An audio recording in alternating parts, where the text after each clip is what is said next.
Here's the truth most people don't hear. Your future isn't only shaped by big life choices. Not just the job you pick, not just who you marry, not just where you live. There's something quieter running in the background. One number that never checks with you first. A number that doesn't care how hard you work, how careful you are, or how smart your plans seem. It moves on its own, and when it moves, your life moves with it. You don't see it on your paycheck. You never vote on it, but it decides how expensive your life becomes, how risky your choices feel, and how much of your time goes to chasing money instead of actually living. That number is the interest rate. And honestly, it's shaping your future way more than most people realize. When people hear interest rates, their eyes glaze over. Sounds boring, technical, like something only bankers care about. Most of us only notice it when we're buying a house or staring at a credit card bill thinking, wait, how did it get this high? A few percent here, a few percent there. It doesn't feel like a big deal. But interest rates aren't just a price. They're more like gravity.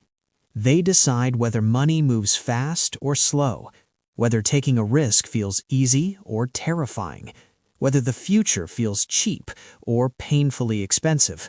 And when that gravity changes, everything built on top of it starts to shake. Jobs, housing, markets, even how free people feel in their own lives. Let me explain it without finance talk. Forget money for a second. Imagine time had a price. Not hours, not days, but future time. If you could borrow from your future self right now, how much should that cost? When interest rates are low, the future is cheap. When interest rates are high, the future gets expensive. That's it. That's the whole system. Low rates say, go ahead, use tomorrow's money today. High rates say, careful, tomorrow wants more back. And here's the key part. Modern life is built on borrowing from tomorrow.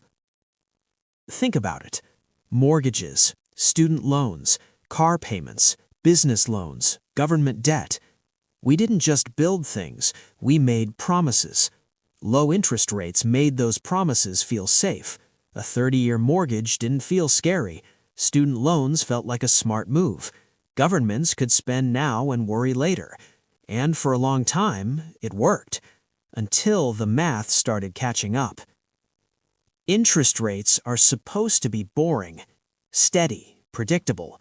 But they're not just numbers, they're signals. They tell everyone how risky the future is allowed to be.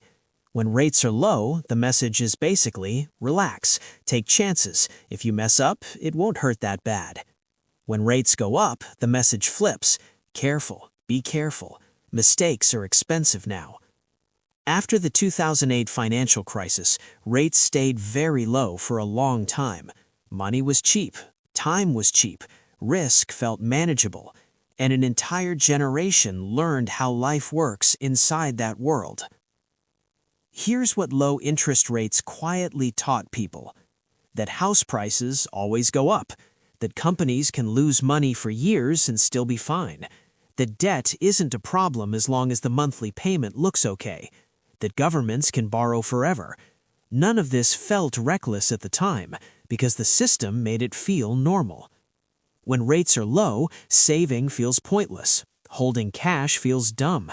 Spending feels smart. Why wait when tomorrow barely costs anything? But here's the part nobody likes to admit. Low interest rates don't get rid of risk. They hide it. They push it into the future. They stretch it out. They spread it around. And sooner or later, the bill shows up. When interest rates rise, everything doesn't crash overnight. It tightens. Slowly, quietly, like a vice turning. Mortgage payments jump, not just for new buyers, but for people already stretched thin.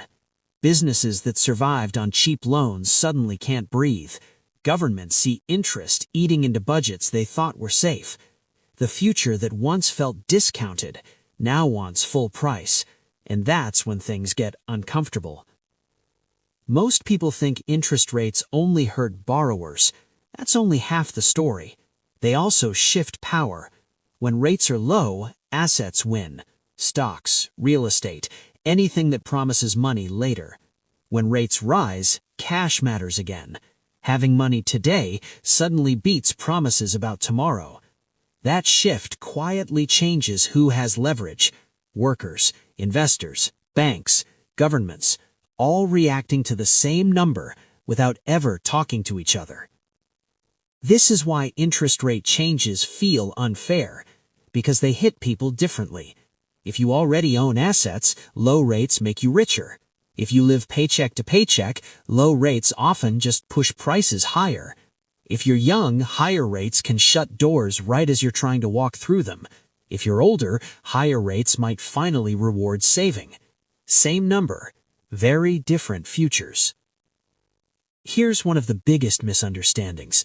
People think central banks fully control interest rates. They don't. They influence them. They guide them. They send signals. But at the core, interest rates are about trust. Trust that the economy will grow. Trust that debts will be paid.